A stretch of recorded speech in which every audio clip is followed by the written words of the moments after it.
Welcome to the video lecture of course code U18 PCIT 601 Grid and Cloud Computing. And I'm Dr. P. Dhanlakshmi, Professor, Department of Information Technology, School of Computing, working Bharat Institute of Higher Education and Research, Chennai. And today's topic, we are going to see about trust models for grid security environment. So first we will see about the security issues in grid environment.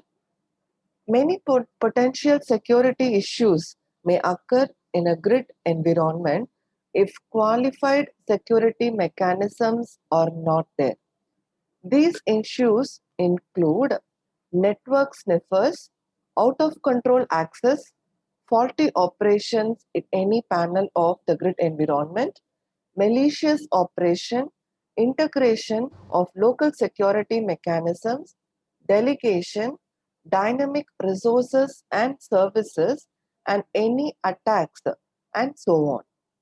The computational grids are always motivated by the desire to share the processing resources among a distributed environment, that is, many organizations which are sharing the resources to solve large scale problems. Indeed, the grid sites may exhibit unacceptable security conditions and system vulnerabilities. And now we will see about the trust that we find in the grid sites. A user job demands the resource site to provide security assurance by issuing a security demand. On the other hand, the site needs to reveal its trustworthiness called its trust index. And these two parameters must always satisfy a security assurance condition, which is T1 greater than or equal to SD, that is security demand, during the job mapping process. When determining its security demand, the users usually care about some typical attributes.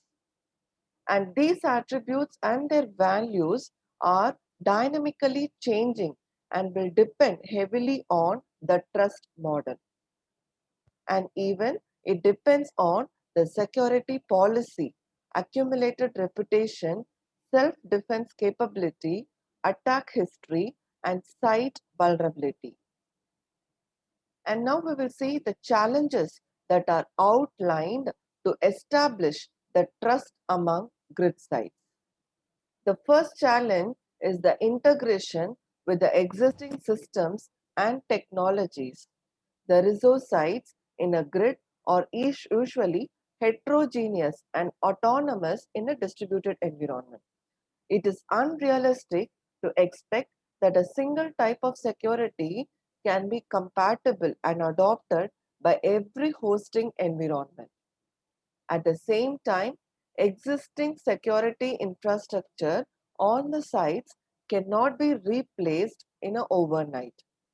Thus, to be successful, the grid security architecture needs to step up to the challenge of integrating with existing security architecture and models across the platforms and the hosting environments.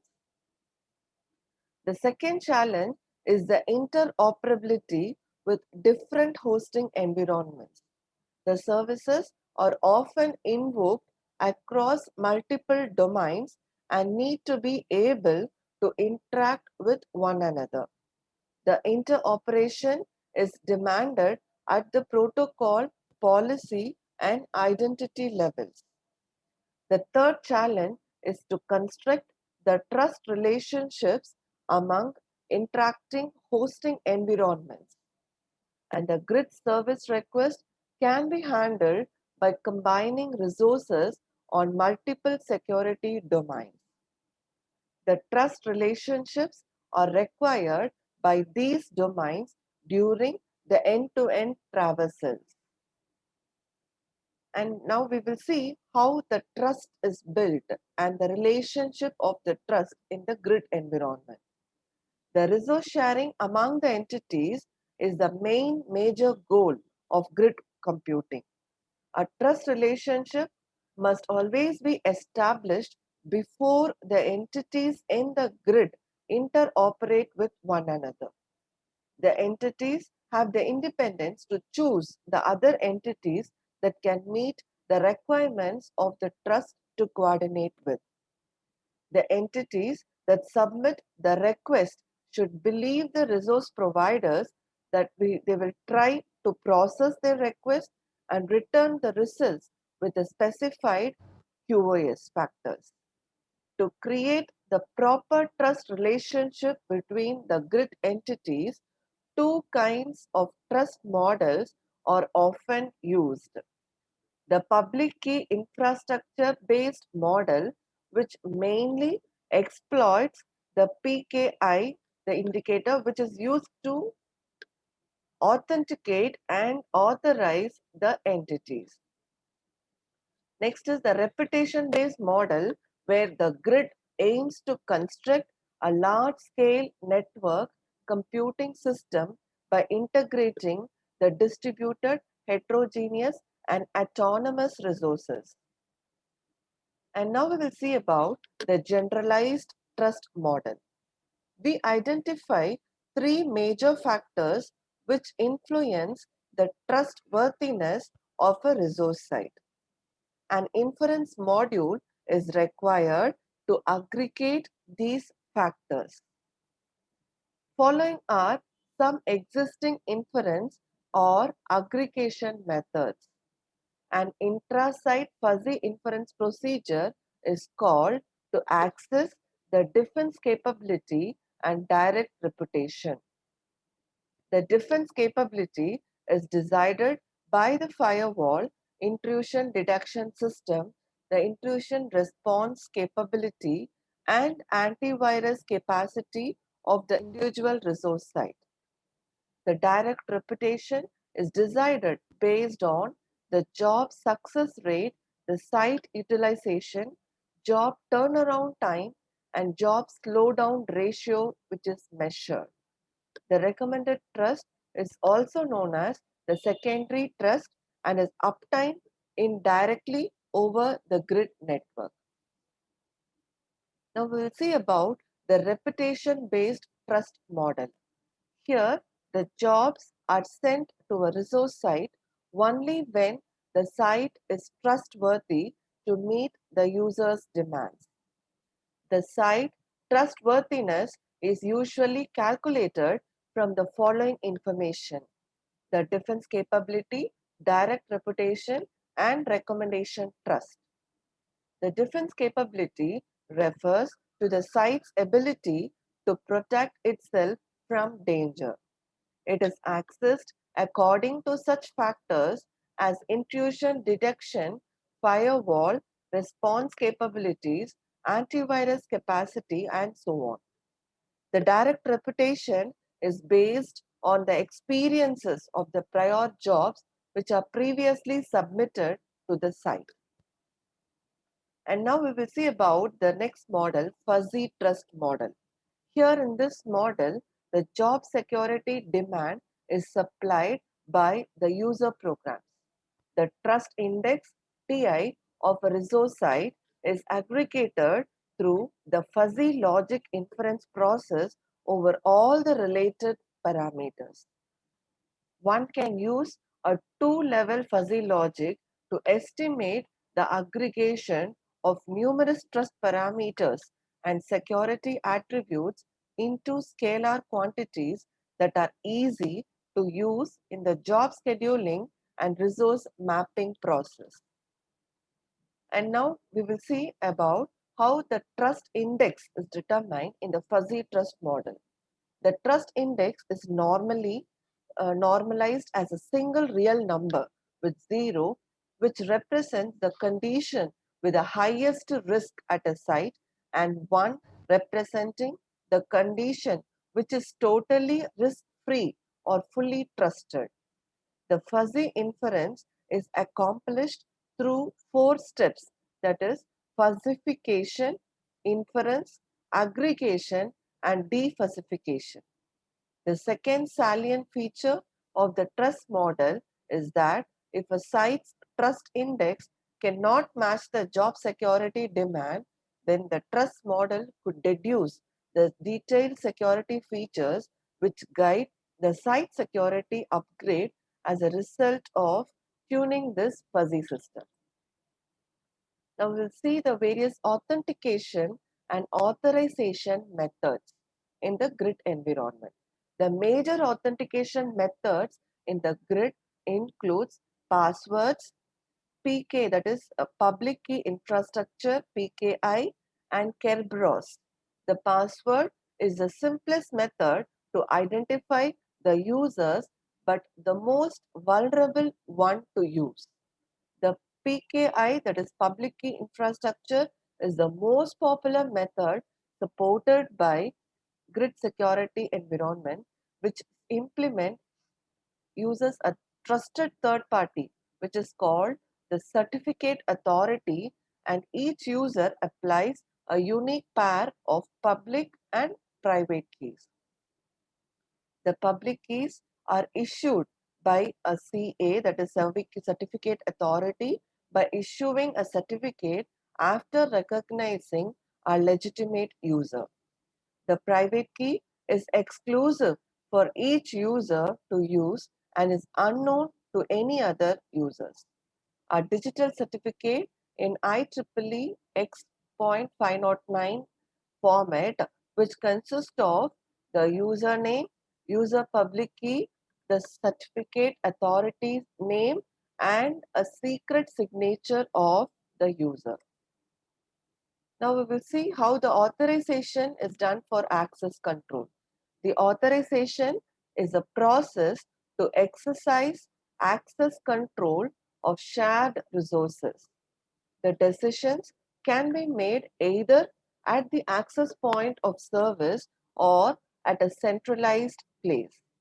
Typically, the resource is a host that provides processors and storage for services deployed on it. Based on a set predefined policies or rules, the resource may enforce the access for local services. The central authority is a special entity which is capable of issuing these kind of policies for access right grants to the remote accesses. Here the authority can be classified into three categories, namely the attribute authorities, policy authorities, and identity authorities. The attribute authorities issue the attribute assertions, policy authorities issue the authorization policies, and identity authorities use the issue certificates. The authorization server makes the final authorization decision. Now we will see the three authorization models. The subject is the user and the resource refers to the mission site. The subject push model is shown here and which conducts the handshake with the authority first and then with the resource site in a sequence. The resource pulling model which puts the resource in the middle. The user checks the resource first, then the resource contacts his authority to verify the request and the authority authorizes at the step 3. Finally, the resource accepts or rejects the request from the subject and then the authorization agent model puts the authority in the middle. The subject check with the authority and the authority makes the decision on the access of the requested resources. And the authorization process is complete here in the reverse direction. And now we will see about the grid security infrastructure. So here it is an important step which satisfies the below requirements. As a well-known security solution in the grid environment, this GSI is a portion of the Globus toolkit, which provides the fundamental security services which needs to support the grids, including supporting for message protection, authentication, delegation, and authorization.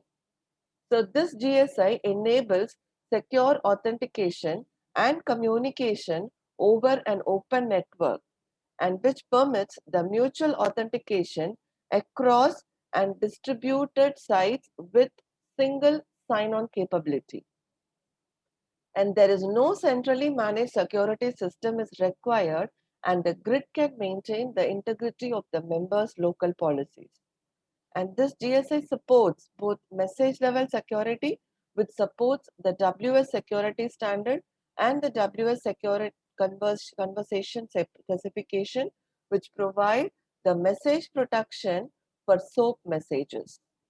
And here the transport level security is also there, which means authentication via this TLS with support for X.509 proxy certificate. Now we'll see about the GSI functional layers. Here, the Globus Toolkit 4 version provides the distinct WS and pre-WS authentication and authorization capabilities.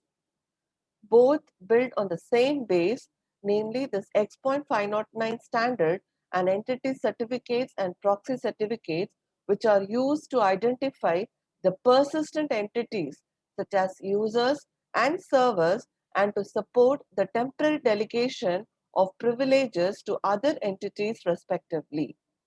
As shown, the GSI may be thought of as being composed of four distinct functions, which are message protection, authentication, delegation, and authorization. The TLS or WS security and WS secure conversation are used as message protection mechanisms in combination with SOAP X.509 end entity certificates or username and password are used as authentication credentials. And X.509 proxy certificates and WS Trust are used for delegation, and an authorization framework allows for a variety of authorization schemes, including a grid map file. And now we will see about the transport level security in the grid environment.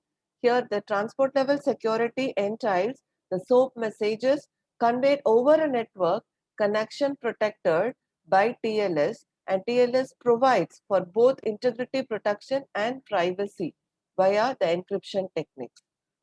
And here, this transport level security is normally used in conjunction with X.509 credentials for authentication, but can also be used without such credentials to provide message protection without authentication, often referred to as anonymous transport level security. In this mode of operation, authentication may be done by username and password in a SOAP message.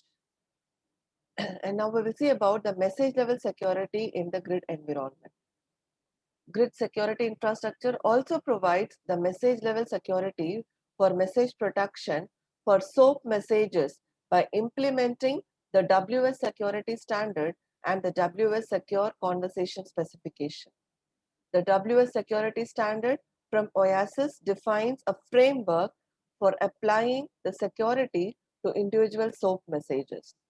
And WS Secure Conversation is a proposed standard from IBM and Microsoft that allows for an initial exchange of messages to establish a security context, which can then be used to protect the subsequent messages in a manner that requires less computational overhead. That is, it allows the trade-off of initial overhead for setting up the session for lower overhead for messages. And now we see the various protection mechanisms in GSI. The first is the integrity protection, which can verify that messages were not altered in the transit site from the sender. And the second is the encryption, which is done by which the messages can be protected to provide the confidentiality.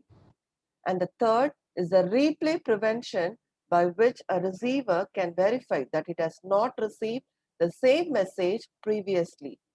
And these protections are provided between WS security and WS secure conversation. The former applies the keys associated with the sender and receiver's X.509 credentials, and the X.509 credentials are used to establish a session key that is used to provide the message protection. And now we'll see about the authentication and the delegation.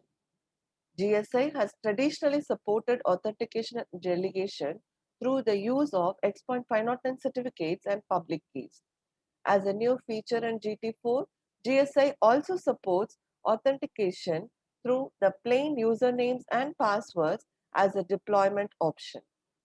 We discuss both methods in this section where GSI uses X.509 certificates to identify the persistent users and services. And now we will see about the certificate format in GCI authentication. First, a subject name which identifies a person or object that the certificate represents. And number two, the public key belonging to the subject. And number three, the identity of the certificate authority that has signed the certificate to certify that the public key and the identity both belong to the subject. The digital signature of the named certificate authority X.509, which provides each entity with a unique identifier, that is, a distinguished name and a method to assert that identifier to another party through the use of an asymmetric key pair bound to the identifier by the certificate. And now we will see about the X.509 certificate in detail. Here it is used by the Grid Security Infrastructure GSI, which are conformant to the relevant standards and conventions. And here this certificate supports the delegation and single sign-on through the use of standard X.509 certificates. So this proxy certificates allow the bearers to delegate their privileges temporarily to another entity. And for the purposes of authentication and authorization, GSI treats the certificates and the proxy certificates equivalently. And now we'll see the trust delegation here, how it is done in X.509 proxy certificates. To reduce or even avoid the number of times the user must enter his passphrase when several grids are used or have agents requesting services on behalf of a user, GSI provides a delegation capability and a delegation service that provides an interface which allow the clients to delegate the X.509 proxy certificates to a service. The new certificate always contains the owner's identity modified slightly to indicate that it is a proxy. The new certificate is signed by the owner rather than a certificate authority. And now we'll see about SaaS, PaaS, and IaaS availability in the cloud environment. What is SaaS? Is software as a service. WAN-enabled application services, that is Google Apps, Salesforce, WebEx, all comes under SaaS. And platform as a service, which are foundational elements to develop the new applications, that is Google Application Engine, Coghead, all are platform as a service. And next is infrastructure as a service, which provides the computational and storage infrastructure in a centralized, location transparent service. Amazon Web Service is the best example for infrastructure as a service. Now we will see what is a platform as a service. A platform is anything which can leverage to accomplish something in a simpler, faster, or otherwise better way than you could without. As a programmer, you leverage pre-existing code rather than starting from scratch and writing everything. The most well-known software platforms for desktop software are Windows and Mac OS. And here is the platform as a service which lies between the software as a service with customization can generate the platform as a service, and infrastructure as a service plus DevOps will give a platform as a service. And now we will see about the web platforms. The infrastructure or the hosting layer is analogous to desktop computer hardware, and the platform layer is analogous to a desktop operating system. The additional features such as email distribution list, contact form handlers, e-commerce options, and other tools that make it easier to build and run a website which are part of almost every hosting service. And now we will see what are the goals of platform as a service. The ultimate goal is to run the website or the web application no matter how much traffic it gets, and to deploy your application and the service which figure out to what to do with it. A platform as a service should handle the scaling seamlessly for you, as you can just focus on the website and the code running it. And now we will see why platform as a service. There is always a conflict between the developers and the system engineers, where the developers keep on getting their environments up without waiting, and the system engineers care about always the performance and the stability factors. And this platform as a service creates a peaceful environment for both parties.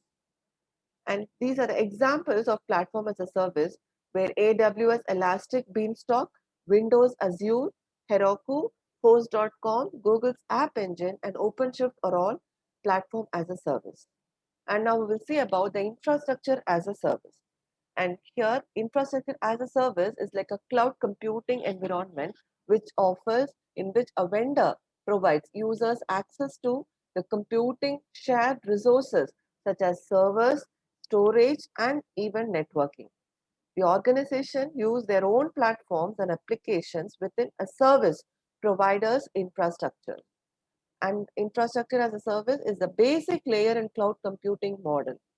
And here are some examples like DigitalOcean, Linode, Rackspace, Amazon Web Services, Cisco Metaport, Microsoft Azure, Google Compute Engine are examples of infrastructure as a service.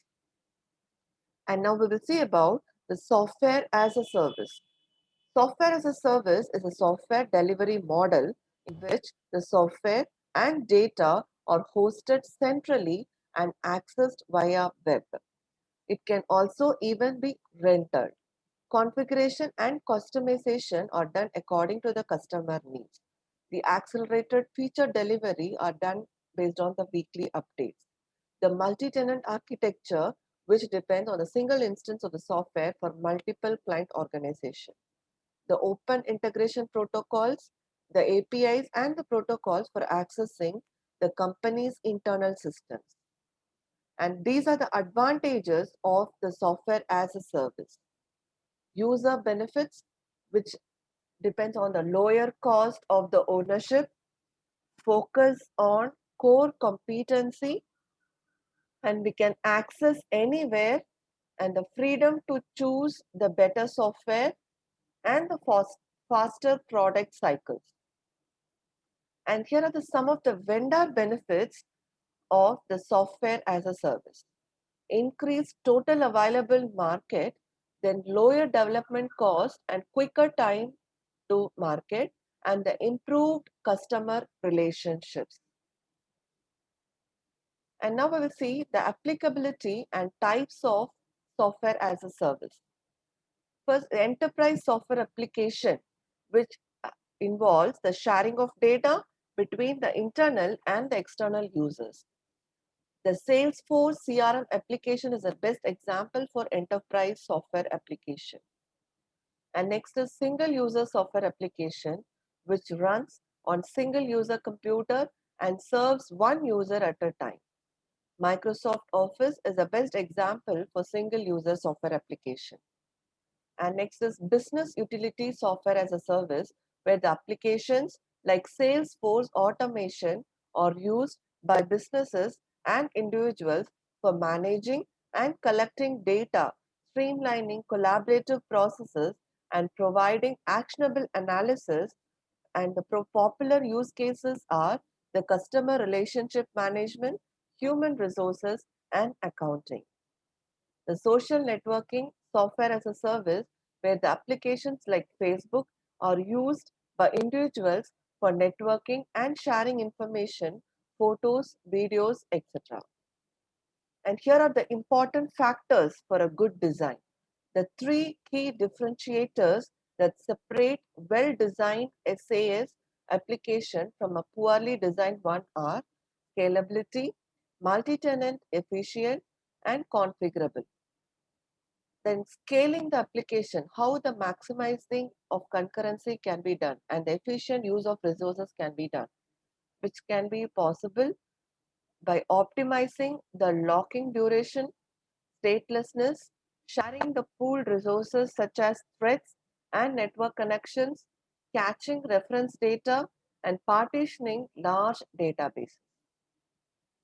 And multi-tenancy, that is important architectural shift from designing isolated single tenant applications.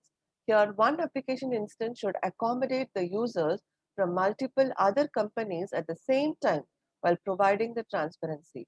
This requires an architecture that maximizes the sharing of resources efficiently across the tenants. And these are the software as a service drawbacks. First is robustness, where the difference between Google Docs and Microsoft Office can be given as a drawback, and the privacy, where the storing all data in a cloud prone to hacks. And the third drawback is the reliability, where the recovery during the server downtime is very difficult. Thank you for listening my lecture. Meet you in the next lecture.